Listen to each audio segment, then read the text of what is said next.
आज के online class में आपका स्वागत है। कक्षा 10।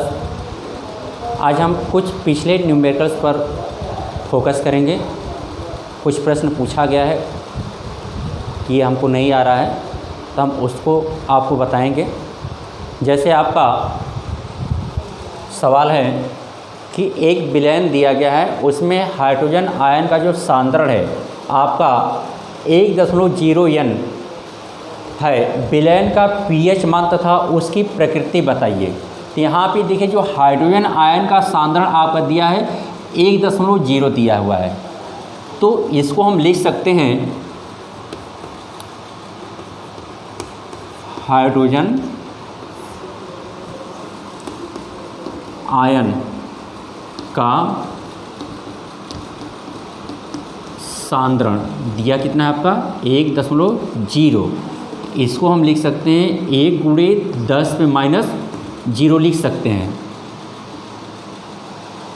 यानी हाइड्रोजन आयन का सांद्रण आपका होगा कितना, 1 n दिया है, तो आप उसको लिख सकते हैं 1 × 10⁻0।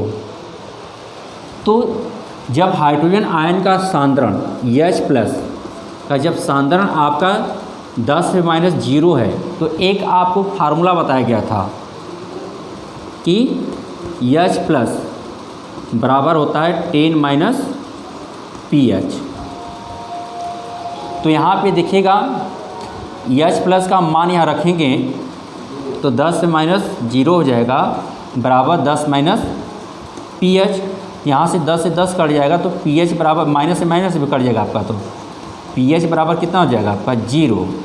यानी pH का मान कितना आ जाएगा आपका 0 आ जाएगा। तो आपको बताया गया है कि उसकी प्रकृति पूछ रहा है। प्रकृति का मतलब है आपका कि वह विलयन क्षारीय होगा कि अम्लीय होगा कि उदासीन होगा।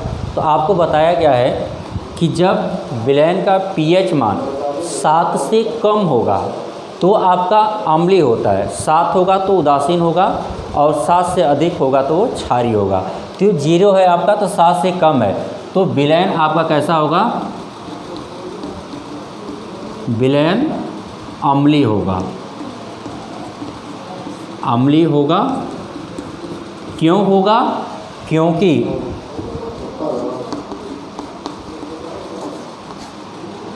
विलयन का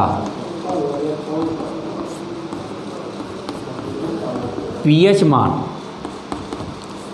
7 से कम है, इसलिए क्या हो जाएगा, वो अम्लीय हो जाएगा। अगला सवाल आपका है, अगला सवाल आपका दिया हुआ है कि एक विलयन में हाइड्रॉक्साइड आयन का सांद्रण 1 × 10⁻10 मोल प्रति लीटर है, तो उस विलयन का pH मान कितना होगा और वह विलयन कैसा होगा, अम्लीय होगा, क्षारीय होगा या उदासीन होगा। तो यहाँ पे दिया क्या है, देखिए हाइड्रॉक्साइड आयन यानी OH-, इसका मान दे दिया आपका कितना 1 × 10⁻10 मोल प्रति लीटर। तो हम जानते हैं जल के आयनिक गुणनफल से H+ OH- बराबर होता है 1 × 10⁻14।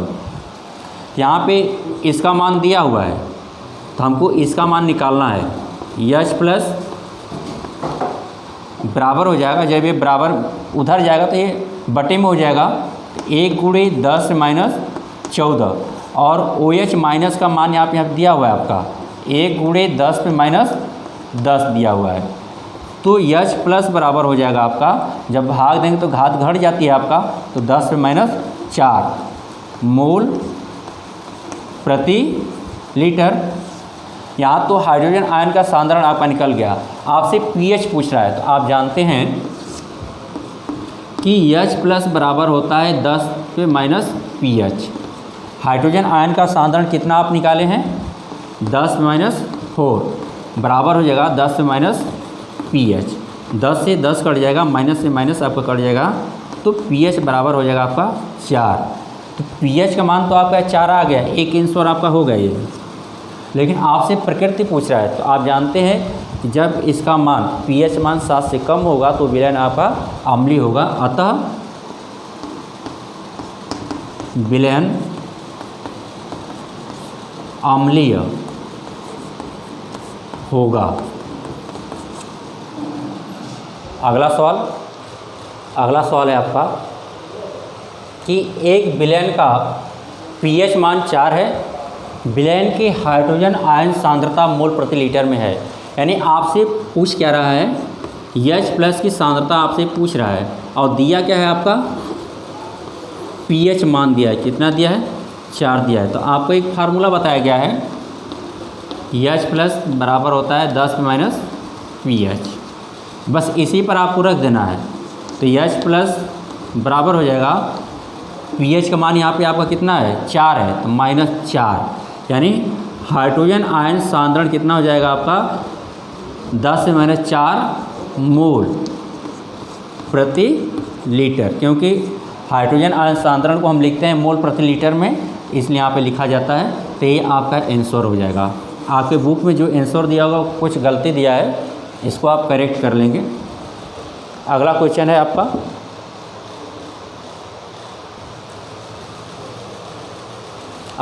आपका, कि निर्जल HCl, निर्जल का मतलब हो जिसमें जल उपस्थित न हो, विद्युत अचालक है, परंतु जलीय HCl एक अच्छा चालक है। तो आप चालक और अचालक जानते हैं। चालक जिसमें विद्युत का फ्लो होता हो उसे हम चालक कहते हैं। ऐसा पदार्थ जिसमें विद्युत का फ्लो यानी विद्युत जिसमें प्रवाहित न होती हो उसे हम अचालक कहते हैं, और जिसमें विद्युत का प्रवाह होता है उसे हम चालक कहते हैं। तो आपसे कह रहा है कि जो निर्जल HCl है वो अचालक क्यों है, यानी इसमें विद्युत क्यों नहीं प्रवाहित होती है, और जब हम इसी HCl को जल में घोल देते हैं तो उसमें विद्युत प्रवाहित होने लगती है। आखिर ऐसा क्यों होता है? तो देखिए, जो निर्जल HCl होता है आपका, ये HCl ये अणु के रूप में होता है। किस में होता है आपका? अणु के रूप में होता है। इसमें आपका सहसंयोजक बंध पाया जाता है। इस तरह से क्या करते हैं, आपस में जुड़े होते हैं। और जब हम HCl को जल में घोल देते हैं तो ये अणु के रूप में था आपका। जब हम घोलेंगे जल में तो आपका ये H+ और Cl- में टूट जाता है, यानी ये आयन में बदल जाता है, आयन में बदल जाता है, जिसको हम मुक्त आयन कहते हैं। जिसको हम क्या कहते हैं? मुक्त आयन। यानी इसमें मुक्त आयन नहीं है, और इसी आयन के कारण ही क्या करता है, इसमें विद्युत का प्रवाह होता है, और इसमें मुक्त आयन नहीं पाए जाते हैं। इसलिए इसमें जो ये निर्जल HCl होता है उसमें विद्युत का चालन नहीं होता है, और जो जलीय HCl होता है उसमें विद्युत का चालन होता है। क्यों होता है? क्योंकि इसमें मुक्त आयन पाया जाता है और इसमें मुक्त आयन नहीं पाया जाता है। तो आप इसको लिखेंगे कैसे? तो लिखेंगे आप कि निर्जल HCl हाइड्रोजन तथा क्लोरीन के अणु परस्पर सहसंयोजक बंध द्वारा जुड़े होते हैं और इनमें मुक्त आयन नहीं पाया जाता है।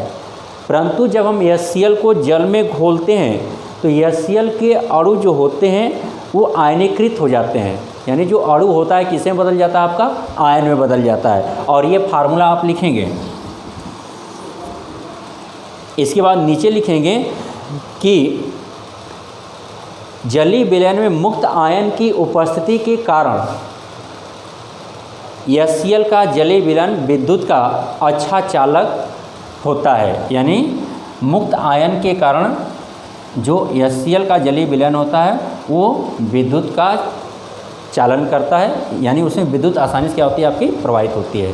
तो आज के लिए इतना ही, धन्यवाद।